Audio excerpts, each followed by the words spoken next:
Hi, this is Lili Sanderson, and you're listening to Choosing Glory. Thank you for joining me. We're talking about Esther this week. I did want to take a minute and talk about something that has been in the news a lot lately, and that is the successes that the Democratic Socialists of America, the DSA, so-called, of America, because they don't seem to really be pro-America in any noticeable way, but they are a contingent of the Democratic Party, and they are winning a lot of primaries against more moderate Democrats, even when the Democrats are incumbents. Now, these are largely in what we would consider politically blue areas, so they're heavily Democratic. But it is still disturbing to see that there are so many who will let themselves be convinced by socialist talking points, which have become increasingly brazen and are no longer dissimulating. Like, these people are not hiding their cards. And it is sort of astonishing to see how open they are, as I said, in a brazen sense. So you have them talking about abolishing ICE, which has been, a big kind of campaign push for quite a while now, since the deportation efforts were really ramped up in this current administration. But we are seeing it go from abolish ICE to just openly saying abolish borders. Also saying abolish police and law enforcement in general and abolish prisons, which is pretty fascinating, really. It's pretty fascinating that they're so open about it and that they're getting votes. So, of course, a lot of voters don't really pay much attention, which is sad also. And there have been calls for like a literacy test before people have a right to vote, which is never going to happen. But you can see why there are concerns about that, because we do seem to have so many uninformed people who are voting. And as we've said many times now, our younger generations who are spending so much of their formative years in very left-leaning universities are coming out more disposed to be socialists. And of course, that is the kind of predominant philosophy of a lot of university professors.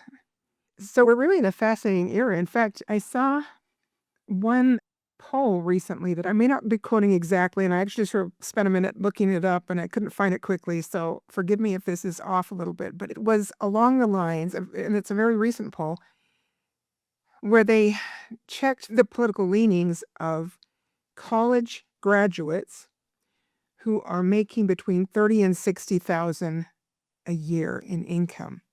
So that's the group, college grads who are making between $30,000 and $60,000. Now, the point that they were making is that a lot of these kids are going to colleges where they have huge student loans coming due, and making $30,000 to $60,000 doesn't often cover their student loan payments comfortably in a way where they can also have housing that they want and so on. And of course, there are a lot of reasons why the housing market's not so great right now, and prices have gone so high in so many areas. So there are multiple factors, certainly. But that said, they are pointing to the fact that you've heard many people probably calling college a scam, because people have gone through college and they've gotten degrees that are not marketable. And I probably have mentioned before that that was something that I would bring up every semester that I taught at BYU for several years. I would talk about their selection of major. I wasn't trying to tell them what they should choose exactly, but I was saying be rational about your consideration so that you can have a good ROI, return on investment. If you're spending 4 years in college and maybe your folks are paying, maybe you have scholarships, but some of you are getting student loans or working hard to get yourself through college. In those cases, if you end up with a degree that doesn't really allow you to make much money on the other end, you could be investing poorly in your time and resources.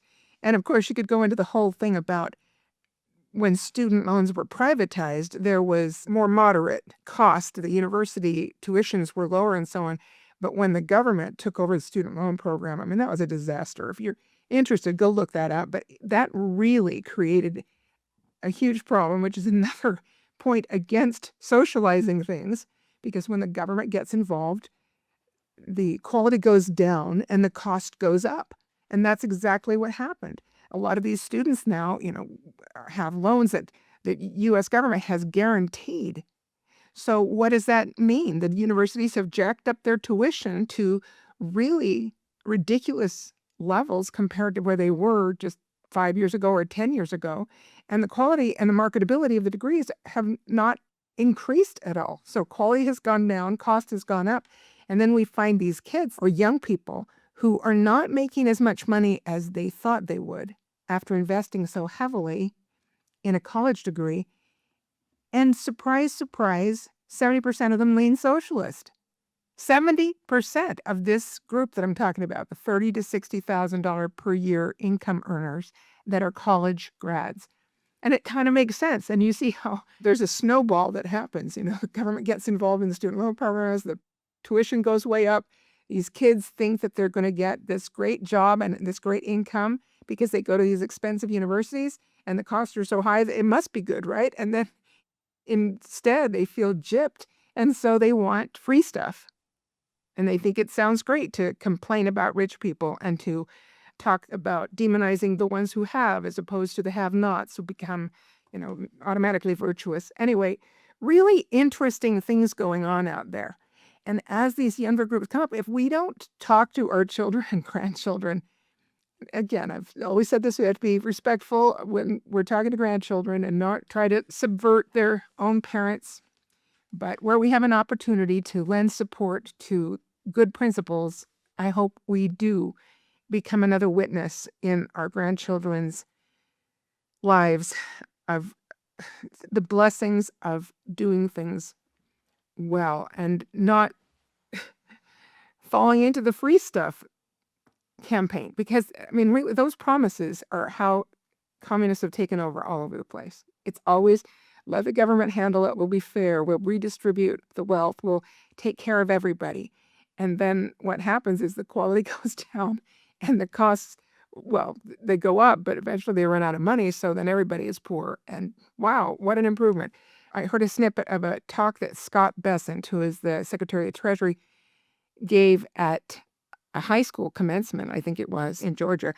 And he used this summary phrase, which I thought was really good. He said, communists always do the same thing. They concentrate power, which is the whole government will take care of everybody thing. Let's just make everything nationalized. So they concentrate power and they call it compassion. They concentrate power. They want all the power in the central government, which they're going to control like tyrants, and they're going to call it compassion. I hate to call them democratic socialists because they really are just socialists/communists. But one of the people who describes himself that way was a woman from New York, and she actually was very open about saying that their goals as a part of the Democratic Party that are socialists include getting rid of the executive branch and having the leadership be chosen by Congress. So again, we're going to have some sort of proletariat that are going to choose the people in charge, and they want to get rid of the Supreme Court or, expand the court so much that basically it doesn't function as a check and balance anymore. But they're so open about that. We're just going to get rid of the judicial, we're going to get rid of the executive, and we're just going to have this elite group that are going to tell everybody what to do and own all the means of production and control all those. So, it's really blatant. Now, when I heard this Scott Bessent statement, the concentrate power and call it compassion, I thought about Satan. I thought, what a great description of Satan. Concentrate power. He wanted to remove agency because that just gets in the way. That's messy when people have their own choice, right? So let's just concentrate the power in Satan. He gets all the choices. We don't get any choices. He gets all the, but he's going to call it compassion. He's going to say everybody will be saved. Not one will be lost. Well, first of all, everybody is saved. If we want to be strictly speaking, everybody is saved, because we all will resurrect and will get a perfect body with a measure of glory. So we're not going to be left in hell. Nobody is left in hell. That is salvation. And what is also available are higher levels of salvation, even exaltation in the highest level of the celestial kingdom, where we can become as God is, which is extraordinary and so incredibly magnanimous that it blows my mind. But that's what he was doing. He was concentrating power, Satan, and calling it compassion. Oh, I'll take care of all of you. But what would have happened would have been the same outcome as what I'm talking about. The quality would have gone down because if you're not making your own choice, you don't grow.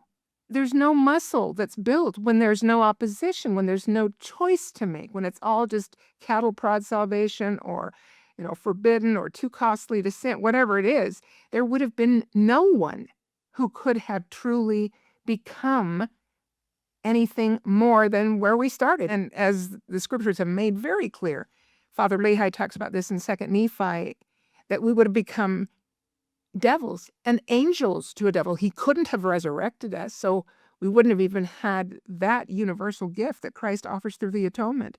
It's the same thing. The quality lowers and the cost increases. So nothing new under the sun. But communism and socialism, this is really the original folly. It's the original counterfeit. It's the original deception that Satan offered. And here it is, recycled again, wrap it up in shiny paper and call it compassion. Oh my goodness, it's amazing how many people fall for this. Wolves in sheep's clothing, again, as the Savior warned about. So it's interesting because the rest of the Democrats, some of the more traditional Democrats, with whom, we may not agree on a lot of issues either, but they tend to be more moderate, are responding to this group, this faction of democratic socialists, and they are either moderating it, like they're kind of ignoring the more extreme statements that are being made that are not hiding the ball anymore, or they are just euphemizing everything. Well, we're a big tent and everybody's welcome. So you've got some people who are just saying like, well, we're not judging anybody. We just let everybody come in and their ideas, and some people are liking their ideas. So they're not even dealing with the real question. And as I said, the other ones, there was a video of Jon Stewart the other day. And it was pretty ridiculous. He was talking to Zoran Mamdani, and he was asking him some direct questions, and Mamdani was either dodging it completely or just not really telling the truth. But when he did, he was defending his socialist principles. And so Stewart then later on was being asked about it, and he's like, oh, yeah, well, I don't think we should focus on all of that, like getting rid of prisons. I think we need not to focus on that. And let's just look at the good things he's doing, which recently have included rent control in New York City. So more landlords are leaving. And again, what happens there? The quality deteriorates, because how can landlords, if they can't keep up with the cost of living and the increased property taxes that Mamdani is talking about in New York that are significant, and they're going to repair stuff? Or does it just turn into a slum more quickly? So anyway, really all of these things have been tried before. There's really nothing new. And they are really trying, sometimes, like I said, they're very brazen, and other times they were trying to kind of hide the ball. And they'll talk about, oh, we're going to be like the European socialism. And they water it down, and they say, well, we're just going to expand things that people already like Social Security, and now it'll just become universal income for everybody. It's a great program. Everybody loves it. We'll just expand it. Or public education. That's a socialist thing. So, we have free education up to 12th grade. So we'll just expand that to college or as far as people want to go, and it'll be great. And there was one interview with a young adult leader of the Democratic Socialists, and she was in an interview with a lady who escaped communist China. And this lady was sharp from China. She was sharp.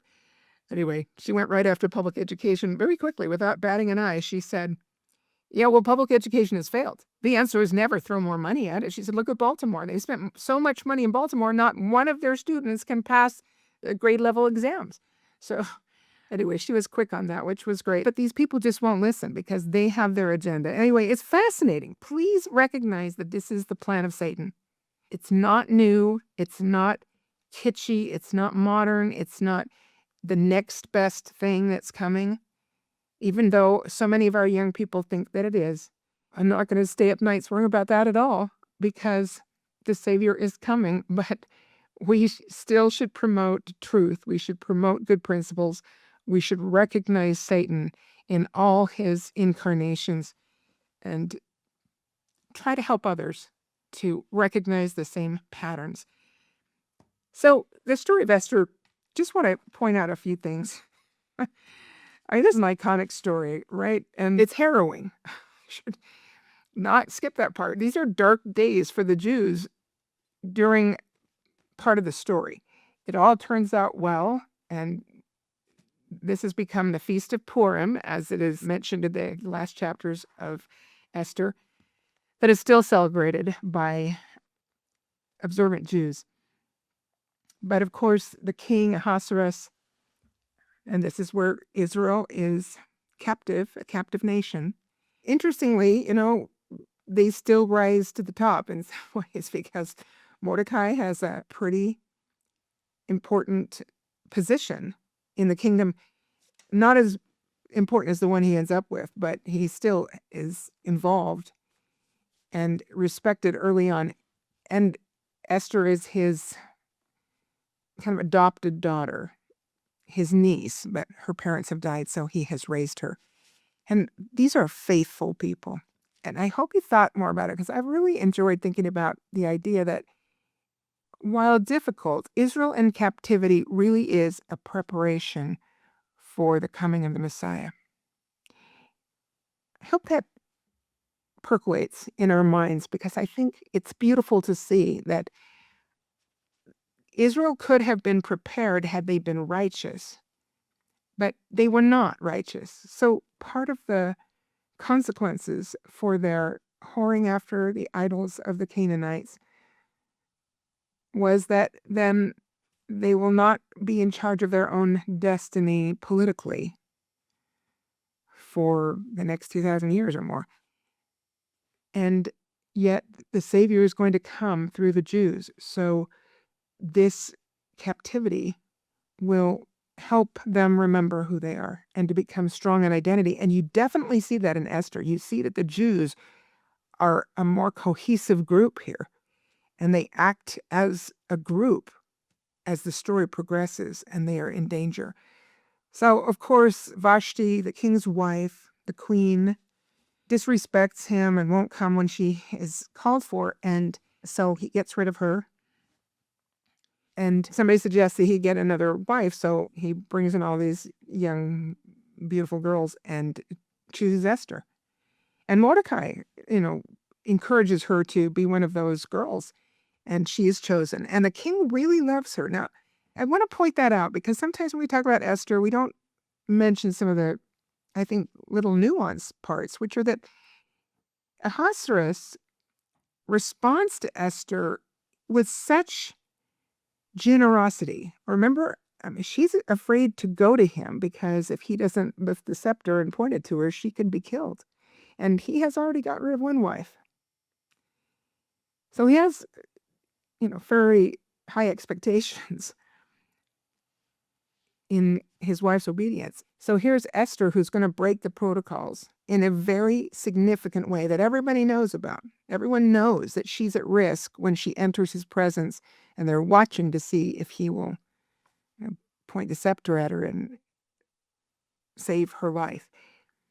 But he does that, and then when she has him come to dinner and invites him to bring Haman, who is the bad guy in all of this, and he's the one who's so jealous of Mordecai, and he's wanting to kill all the Jews, that she has him come to dinner. And I think it's when the first time he points the scepter at her, he even tells her, ask what you want, and I'll give you anything you ask for, up to half my kingdom. Now, that's a big deal. Up to half his kingdom he's willing to give if Esther asks for it. And he repeats that a couple of times. So let's look past the surface. He really loved her. And why? Because she was good. She was kind. We know she's incredibly faithful. She's courageous. but she's lovable. Relationships matter, brothers and sisters. I'm not saying that that protects us from all the evil in the world. I am saying that those are things we can work on ourselves. We shouldn't have to beg, borrow, or steal to be loved.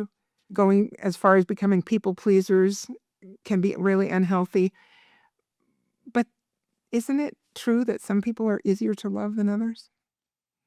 And that we can be well within the healthy balance of life and be lovable. I don't think that's a small message here. I think Esther has created this relationship or participated in a relationship that has become very loving, and he clearly cares about her. Now, Haman, as I said, is jealous of Mordecai. Mordecai's already done something to save the king, and it kind of got forgotten. But then when Haman is trying to set them all up to be killed, and he does some deception with the king to, get this decree that they're going to be killed, and the king doesn't know Esther's a Jew, and so he's kind of oblivious to some of that, which is interesting. He's the king. But a lot of kings will rely on their advisors and not always look into the details themselves. So Haman gets in that position, and he has a lot of influence over the king in these early chapters. So when this decree goes out that the Jews are going to be killed on this certain day, Mordecai goes to Esther. And then we have this beautiful, beautiful verse, "Who knoweth whether thou art come to the kingdom for such a time as this?" And I hope that that is a phrase that we remember our whole lives, because God does foreordain us to different ways to build the kingdom. And we are sent for our time. We may or may not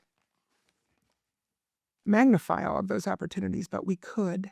We could. And God knows us, and he knows our strengths and our gifts and the gifts that he will give us if we ask and move forward in faith. So I hope that that touches you as it does me. In fact, I was talking to a friend about this probably 25 years ago, maybe even longer ago. And we were talking about times where we have felt like maybe we were given opportunities that came because of the time that we have been in a certain season or a certain place or situation where we were able to contribute. Anyway, this dear friend Cindy sent me a print of Tiger, who was a female artist in early Utah development, and she has a lot of beautiful paintings, and she has one of Esther. So anyway, my friend Cindy sent me that, and I still love that print because it reminds me that we do have callings and foreordinations that don't all have to be known to anybody else.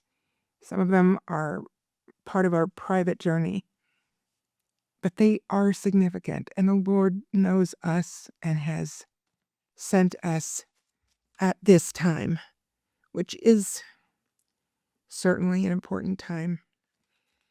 This was an important time for Esther too, and for all of these people. So she tells Mordecai, okay, ask everybody to fast for me. So again, we see the unity of the Jews. They're, of course, again, boundary maintenance is not hard when you're being attacked.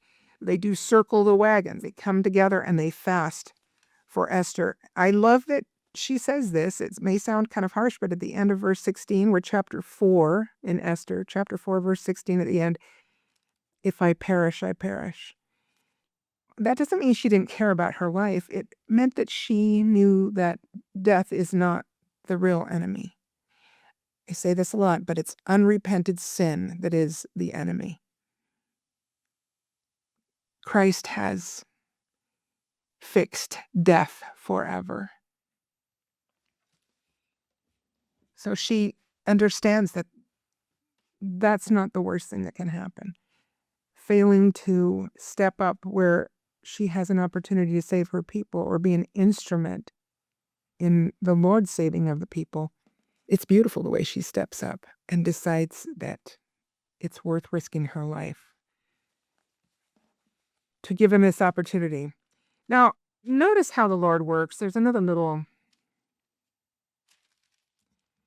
detail here that I think is nice. The king can't sleep one night, so he has them read him some of the history of the kingdom, and they find this story about Mordecai that was manna rewarded, where he revealed a plot that was trying to kill the king. And so the king actually goes to Haman and says, "What should I do to reward this guy?" And Haman says all these cool things that he thinks are going to happen to him. And then he is charged with doing that for Mordecai, which kills him. So Haman, who is a seriously bad guy, is curdled with hatred for Mordecai. We don't have much background on that. We don't know exactly why. Maybe it's just competition, that he sees Mordecai having positive influence and maybe gaining the trust of the king, and he doesn't want anything to interfere with his own political ambitions. Hard to say. Chapter 5, Haman is thinking he's really cool because he's being invited to the banquet with the king that Esther has decided to do for them.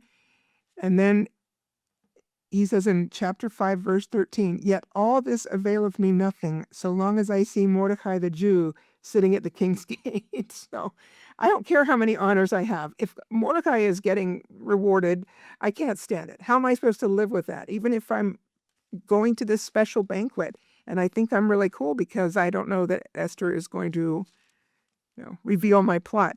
Now, if things go so badly for Haman, I mean, he's a bad guy and he deserves it, I guess. But chapter 7, Esther tells the king that there is somebody who wants to destroy me and my people. And the king, chapter 7 now, chapter 7, verse 5, the king answered and said, "Who is he and where is he that durst presume in his heart to do that so?" Like, somebody's coming after you and your people? And so she says it's Haman in the next verse, verse 6. I think this is kind of hilarious, really. "The king, arising from the banquet of wine, in his wrath went into the palace garden." This is chapter 7, verse 7. So he's so upset. And he's been drinking wine. So he goes out in the palace garden to just kind of walk through his rage for a moment. And Haman stood up to make request for his life to Esther the queen. So Haman realizes, oh my goodness, the king is so angry because Esther's Jewish and she and her people are going to be destroyed by my hand.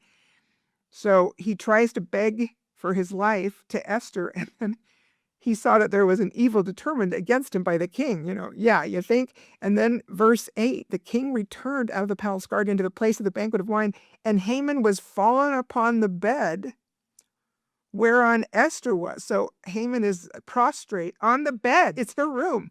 So she's sitting on the bed or lying on whatever, and he is fallen on the bed. Then said the king, "Will he force the queen also before me in this house?" Like, now you're going to sexually assault my wife in front of me? Like, not only did I have to go walk it off for a second before I just, went in a rage, and then I come in and it looks like you're trying to force my wife. So anyway, they hang him on the gallows that he built for Mordecai.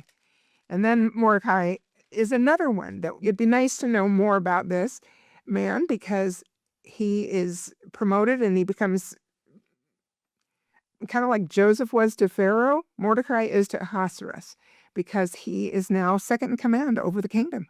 This is one of the captive people. The Jews are not self-governing, but Mordecai rises in the kingdom after they're almost killed. So anyway, I think that's pretty interesting. There's also one little gem here at the end of chapter 8. Last verse, chapter 8, verse 17. So they have this day of joy and gladness for the Jews, a feast and a good day. And it is a good day, right? And many of the people of the land became Jews, for the fear of the Jews fell upon them. So interesting missionary push. Why were they kind of afraid? Well, the Jews have permission given to them by the king to go and kill a lot of the people who were conspiring against them. And it's like hundreds of people. So anyway, it's the end of Haman. It's the elevation of Mordecai. Esther is a woman of great courage. There was a nice speech given a long time ago by Barbara B. Smith, who was the General Relief Society president back in the 80s. And this speech was given at BYU in February of 1982 for such a time as this. So she takes the story of Esther as her theme. And I just picked a couple of quotes. It's a nice speech, but I just picked a couple of quotes because I thought these were nice summaries to the story of Esther. We have no reason to believe that Esther had prepared specifically for the role she had to play. Now, this is nice. Think about it. We don't have any reason to believe from the record that Esther had prepared specifically for the role she had to play. And yet all her life was preparation, as mine is and as yours is. So what's the point there? She's saying, we don't know what's coming. How do you prepare to try to save your people from extermination because some wicked guy in the government decides to become their enemy? Like, there's no way she could have prepared specifically for that. But was she prepared? Apparently she was. And what Sister Smith's point is that all our lives is preparation. Our whole life is preparation for the things that come. Whether or not we prepare is something else. I've mentioned this before, but it's been a while that Chris came up with this one day when he was reading the scriptures, and he looked up and he said, the Lord doesn't tell us to plan.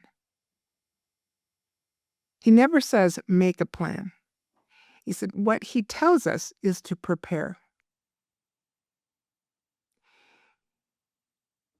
And boy, I really loved that. I was at my computer and I started doing word searches in the scripture database and found that the word plan is used in scripture as a noun. The plan of happiness, the plan of salvation, the great plan of our God, even the cunning plan of the evil one, referring to Satan's socialist/communist attitudes. Anyway, all of those things are nouns. They are plans. They are not go plan, this escape. Go plan, your battle out. Go plan, a feast. It's not really that kind of plan that is talked about in the gospel. The word is used as a noun, not as a verb. But prepare appears many more times than plan in scripture. And it's true that it's a very frequent admonition that the Lord is telling us to prepare. Now, how do you tell Joseph Smith, prepare for Liberty Jail? Prepare for Carthage. How do you tell Nephi, prepare for your murderous brothers, or prepare for building a ship when I command? And it was on the job training that Nephi had, on the job inspiration. But he hadn't lived his life in preparation to build a ship that could cross the ocean. How do you tell Abinadi to prepare to be a martyr to the cause in King Noah's court when you testify of Christ? Or Job, prepare for the loss that is coming your way, that is going to be so devastating that it will rock you, but it will not break you because your testimony will come through. How do you expect that would happen? I mean, how many of us would go forward if we knew all the things that were going to come and try us and test us, or allow us to be playing our part in our season of mortality, to be prepared for such a time as this? It's everyday preparation. You can't plan for it, but you can prepare for building our faith. We can prepare by studying the great examples of believers over the history of time, and those in our current day as well, or in our latter days as well, so that we can increase our faith. We can overcome the smaller obstacles that come earlier. And we can repent and be quicker about our repentance, and then not repeat the same errors again and again. All of those things are preparation. We can serve, we can magnify our callings, we can seek to follow the Spirit. That's a big one. Again, President Nelson made such a big point of that, and he's quoted often now about how we need the Spirit to survive the last days. So that is a way we can prepare. In fact, I was talking to someone just today who was going through a tough time, and I said, are you seeing the Lord's hand in your life, even in small ways? And this is a wonderful person who is very faithful, serves in the temple regularly, and has a shift even, so has made that a part of his life. And he was like, I don't know if I'm seeing those things. I said, okay, why don't you start there? Why don't you pray that the Lord will help you recognize when his hand is in your life, so that you can feel his love and support and know that you're not alone, even when you feel alone. I've spoken so much about how I knew I was not alone, even when I felt spiritually cut off after losing Chris. I knew it was my grief that was in the way, not the Lord taking anything from me. Going back to Sister Smith's talk, just a couple of other thoughts. She quoted or referred to something that C.S. Lewis wrote in his book Mere Christianity, where he suggests that a crisis does not cause a person to be charitable or ill-tempered, or courageous or cowardly. It simply reveals the ill-tempered or charitable person he is. I think that's a really important point. In other words, sometimes we think that in a crisis, people become something new and better. And he is suggesting that that's not so much the case, that the case is more accurately stated as they were already a person who was courageous or loving or charitable or ill-tempered or selfish or cowardly, and the crisis reveals it, which would again speak to the need to prepare, to become kinder, to become not victims. And that's a big thing, to be a non-victim Christian. The book is coming, brothers and sisters. I'm limping forward, but it's getting close, the final revision. And I'm really grateful for everybody who is helping. I've had some wonderful people offer to help, and so grateful for those miracles. So anyway, I spoke about breaking points on the last fall hymn spot that I did just a few weeks ago on Elijah. And that's what we're talking about here. This was a breaking point for Esther. Are you going to be willing to risk your life to go and petition the king on behalf of your people? And she could have caved, but in that crisis, her preparation was revealed. She didn't go from 0 to 60 in 3 seconds. That's really not how people shine. It was the preparation of her life that meant that she could be there for such a time as this, and her courage could be manifest. So dealing with small breaking points allows us to be more prepared for the bigger tests that will come, that are necessary in order for us to learn of ourselves that nothing is more important to us than our willingness to be his, to be Christ's. That is more important than anything that can be offered to us otherwise. So Sister Smith mentions a couple other things. We are continually preparing for such tests, great or small, planned or unintended, as the circumstances disclose our strengths or our shortcomings. And if difficulties show us our shortcomings, that's another great opportunity to prepare.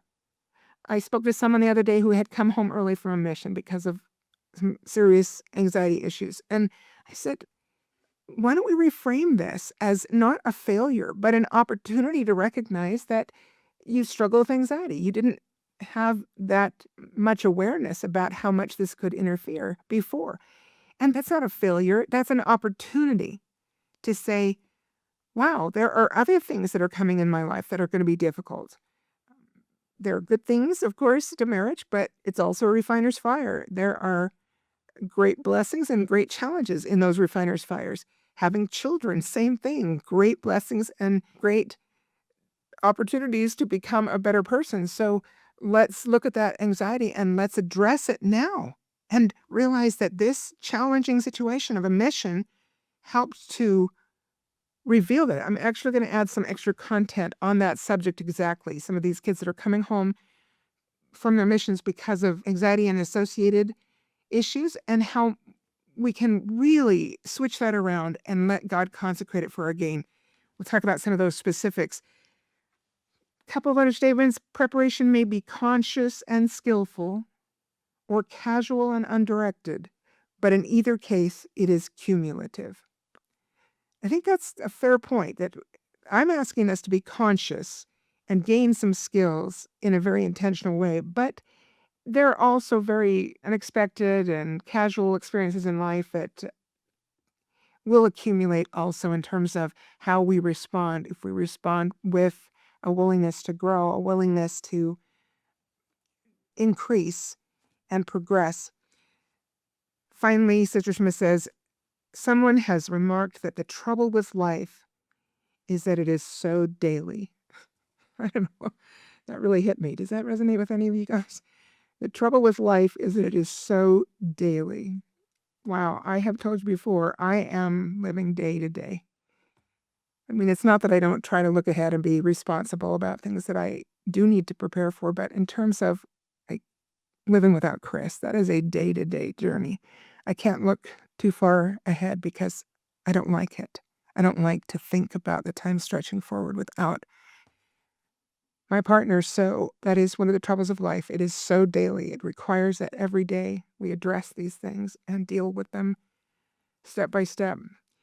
But it is our reactions, she says, to that day-by-day demand that determines the stature of our lives. And again, all of this is within the umbrella of the story of Esther that she's sharing with the BYU students at this devotional.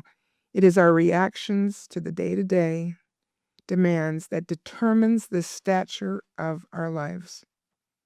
I think that's beautiful. So just wanted to talk about some other people that I think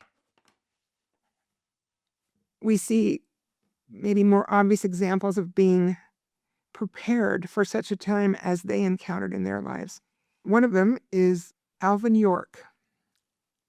This is a great true story about a World War I hero, highly decorated soldier from rural Tennessee. And there was a movie made of it that I'm sure it's available. I really hope it's available still on streaming or something. We used to have our, on DVD and would show the kids. But it was with Gary Cooper. A lot of you won't even know that name, but he was one of those strong, silent types that was a movie star in his era. In fact, I think he got an Academy Award for his portrayal of Alvin York. Again, a true character who was kind of a rowdy guy living in the backwoods there, was known for getting in fist fights and trouble with people, even though he'd been raised in a Christian church.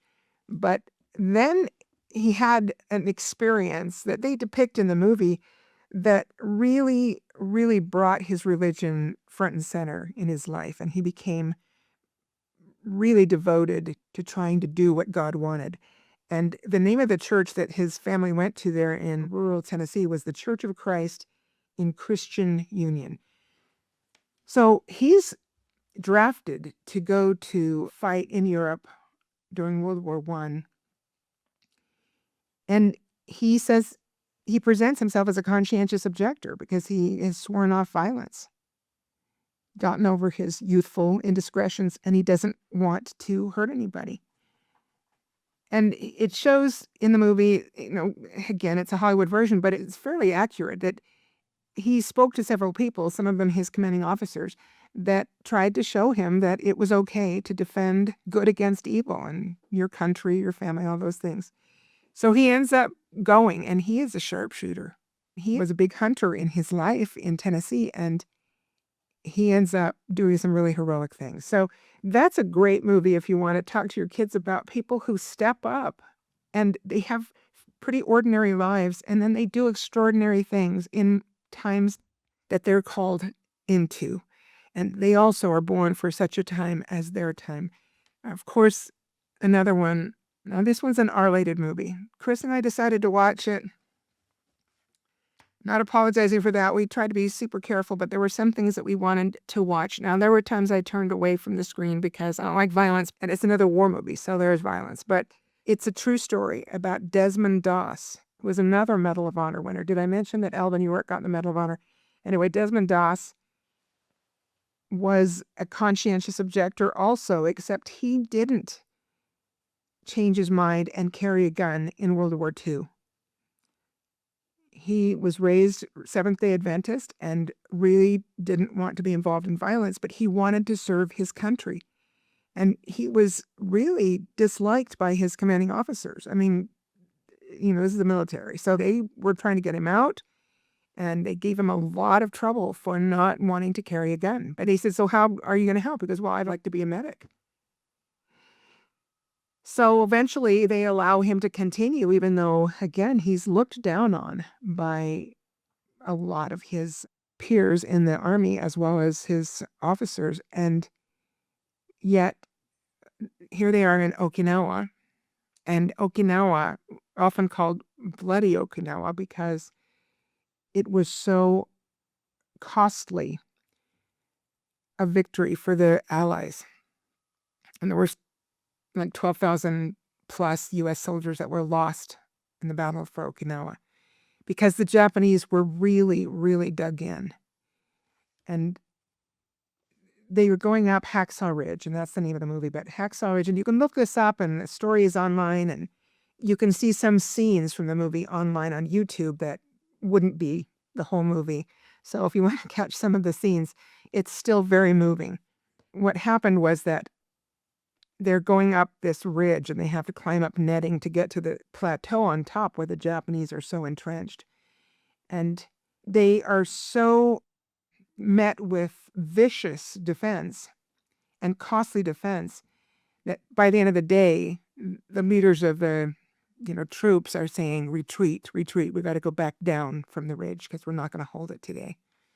So dark has come, and Doss doesn't go down with the rest of them. The rest of them retreat. The survivors retreat to their base camp, and Desmond Doss stays on top.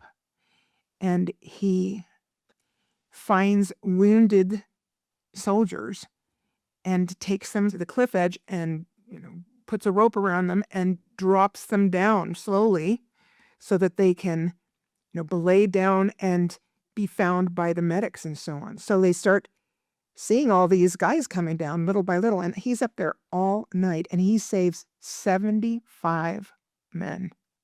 75 men that are survived because Desmond Doss, and some of them were injured too seriously to recover, but many of them survived and owed their lives to that because the Japanese were coming by with bayonets, and they were just going to kill all the wounded soldiers. But Doss saves over 70 men by taking them one by one. He's not a big guy, and that's true. I mean, this is historically accurate. You can find a video of him on, what was that show? This Is Your Life or something like that. Anyway, he was on one of those episodes, and the real guy is there, and he's small, but he saves all these men because he stayed up in harm's way as a conscientious objector wanting to serve his country in her time of need. It's a really tender story. And I even looked up to see how much of this was accurate because, of course, again, licenses taken by movie makers. But the next day that they're going to go up the ridge, they may have a day off, I forget, but the next day that they're going to go up the ridge is Saturday. And that is the Seventh-day Adventist Sabbath. But his, commanding officer comes in and says, I was wrong about you. I didn't know who you were. And he said, we need you to go up with the men because they don't all believe like you do, but they believe that you believe. So when they're going to go up the ridge on that Saturday that is coming, and this is true, I looked it up to make sure, they didn't go up the ridge until Desmond Doss had finished his prayer. All the men wanted him to pray for them. So they go up, and that day they prevail on the ridge and are able to take possession of it. Now, Okinawa, you may know about some of this, but it was because of how costly the Allied victory in Okinawa that was a major contributor to the decision to drop the atomic bomb on Hiroshima and Nagasaki. And it was because they thought, if they are fighting this desperately on this island that is not even mainland Japan, how much more costly will it be for us to try to invade the mainland in our quest to defeat Japan? And they decided to drop the bombs instead. So it was a very significant time in the war. Now, last story I'm going to tell is about Winston Churchill, who's one of our family heroes, has been for a long time. During World War II, and notice this is October of 1941, so you remember that Pearl Harbor is December of 1941. So the U.S. is not in the war yet. And they've been in war since 39, isn't it 1939 that England declared war anyway? So they've been in this war on their own. Great movie. Another great movie is The Darkest Hour. Really well done, in my opinion. And it's about that period of time where England was standing alone, trying to get the U.S. to help. But the U.S. was really conflicted because our country hadn't been attacked directly. So they had their troops in France to try to fight with the French to keep the German invasion, from completing their occupation of the European continent. And then remember, all those soldiers were trapped and they didn't think they'd get them out. So there's that whole Dunkirk, and there are lots of movies about that. But this Darkest Hour I really like because the focus is on what was happening with Churchill as he's trying to deal with that and get the evacuation of the troops, which was a true miracle. Anyway, cool stories there.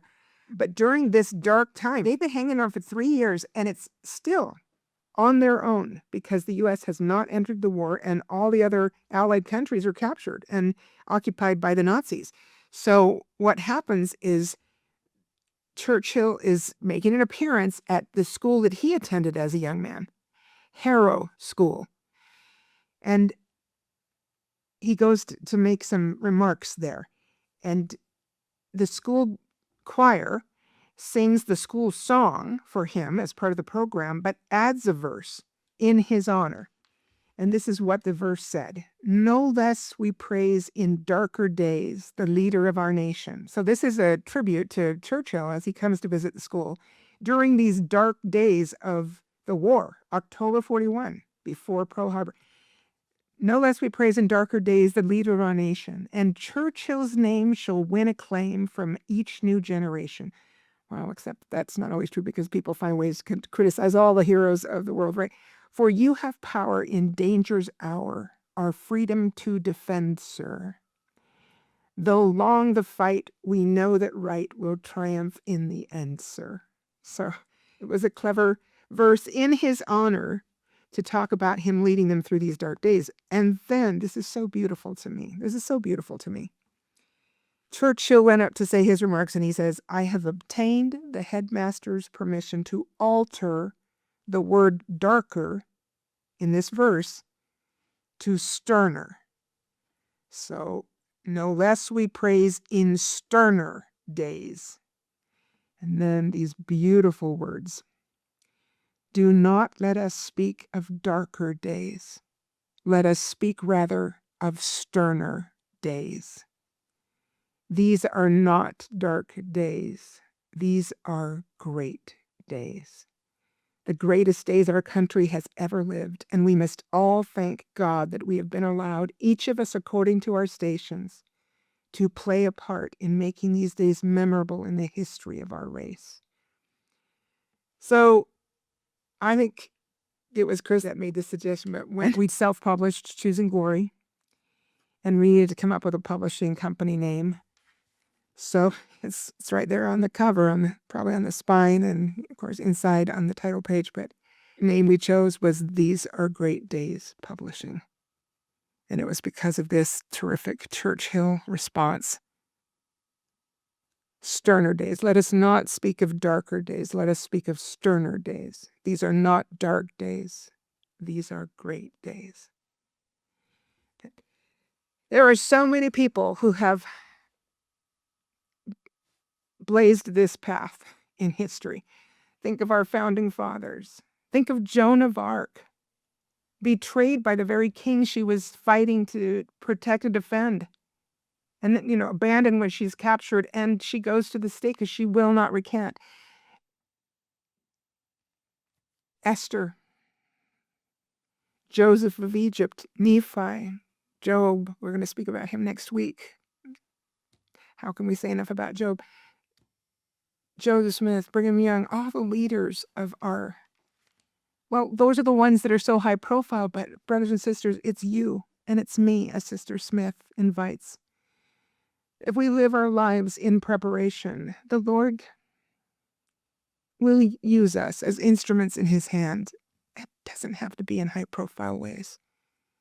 But each of us has an impact. Each of us can be prepared for stern days that can be great days if we do our part to build the kingdom in our own hearts and minds, and then with those around us, if only by example. Brothers and sisters, we can let our light shine, and we also will be fulfilling our foreordination to live in such a time as this.